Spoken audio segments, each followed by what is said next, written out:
resultados não são o fim da crise. Eles são, quando muito, o princípio do fim da crise. Se a execução orçamental vier a revelar que são necessárias mais medidas, nós tomá-las-emos. Um governo capaz de construir, de fazer e de avançar.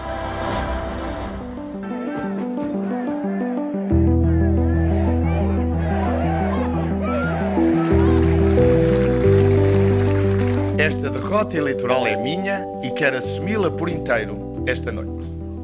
Entendo, por isso, que é chegado o momento de abrir um novo ciclo político na liderança do Partido Socialista. Foi a derrota nas eleições legislativas de 2011, depois de ter chamado a Troika, e o facto de não querer assumir o lugar de deputado para o qual tinha sido eleito, que fizeram com que todas aquelas suspeitas que até então recaíam sobre José Sócrates se transformassem em mais do que suspeitas e as investigações pudessem avançar. É que os Estados tenham essas dívidas geridas por forma a oferecer confiança a quem decide investir o seu dinheiro nas dívidas públicas de todo o mundo. Ao mesmo tempo, a sua vida parisiense de ex-primeiro-ministro transformado em estudante de ciência política também permitiu ir adensando essas suspeitas sobre como é que tinha rendimentos para manter aquele nível de vida. A 21 de novembro de 2014, a notícia da detenção de José Sócrates rompe a noite. A detenção de José Sócrates esta noite à chegada ao aeroporto. A detenção de José Sócrates era uma possibilidade que pairava desde o verão. O seu envolvimento em casos, suspeitas e investigações tinha sido uma constante ao longo dos anos, estivesse ele no governo ou fora dele. Mas nada disso diminuiu o terremoto que era a detenção de um antigo primeiro-ministro. A primeira detenção de um antigo primeiro-ministro. E depois de tantas notícias especulativas publicadas pela imprensa, o meu primeiro dever é tranquilizar os portugueses. Quando o seu PEC 4 morreu na praia e se viu forçado a demitir-se, José Sócrates justificou muito do que tinha feito com uma frase que lhe ficou colada: "O mundo mudou". Foi por isso que naquela altura aumentou impostos, foi por isso que não cumpriu promessas eleitorais, foi por isso que teve de pedir ajuda, justificaria Sócrates ao longo da campanha eleitoral de 2011. O mundo, pelos vistos, tinha mudado ainda mais um bocadinho, pelo menos o mundo da justiça portuguesa. Os sinais estavam ali, no caso Monte Branco, no BES, no processo dos vistos dourados e na detenção histórica de um antigo primeiro-ministro. A detenção de José Sócrates ocorria a meio de um processo de eleições diretas no PS e uma semana do Congresso Socialista. António Costa tinha vencido António José Seguro em primárias em setembro e era o novo líder do PS. Antigo número 2 de Sócrates, Costa tinha não só de lidar com uma situação inédita que ameaçava tomar conta do Congresso, que devia ser de consagração da sua liderança, como tentar afastar todo o PS do anátema que se lhe podia colar. Enunciou então aquilo que passou a ser o mote dos socialistas para tentar arrumar o caso.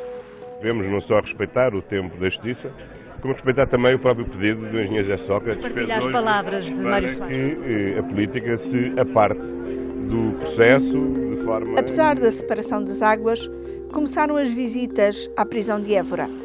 Todos os dias em que havia visita, era preciso ver quem eram os responsáveis socialistas que iam ver o antigo primeiro-ministro. Mário Soares foi dos mais regulares e provavelmente o mais acérrimo defensor de Sócrates. Costa ainda lá foi, mas cedo ficou claro que era preciso o PS esquecer o único líder que tinha levado o partido a uma maioria absoluta. Sócrates, contudo, não queria desligar do partido e ameaçava ser um fantasma continuamente entre os socialistas. Foi assim na Convenção Socialista de junho de 2015, em que Sócrates foi um fantasma que todos tentaram ignorar, mas que voltou a ganhar corpo e a ensombrar ainda mais o PS e a atropelar António Costa assim que a Convenção terminou.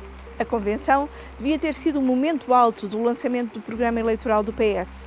Mas acabou abafada pela notícia da proposta de revisão da medida de coação de José Sócrates.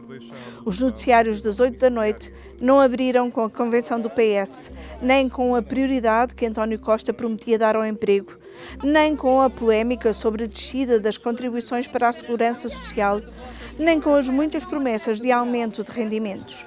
Abriram com a notícia de que Sócrates poderia ir para casa e que o Ministério Público propunha a alteração da medida de coação de prisão preventiva para prisão domiciliária. E na campanha para as legislativas de 2015, Sócrates voltou a assustar os socialistas ao contaminar a campanha. Passou a argumentar que era um preso político e que todo este processo era uma manipulação para prejudicar os socialistas e impedir o regresso do partido ao poder.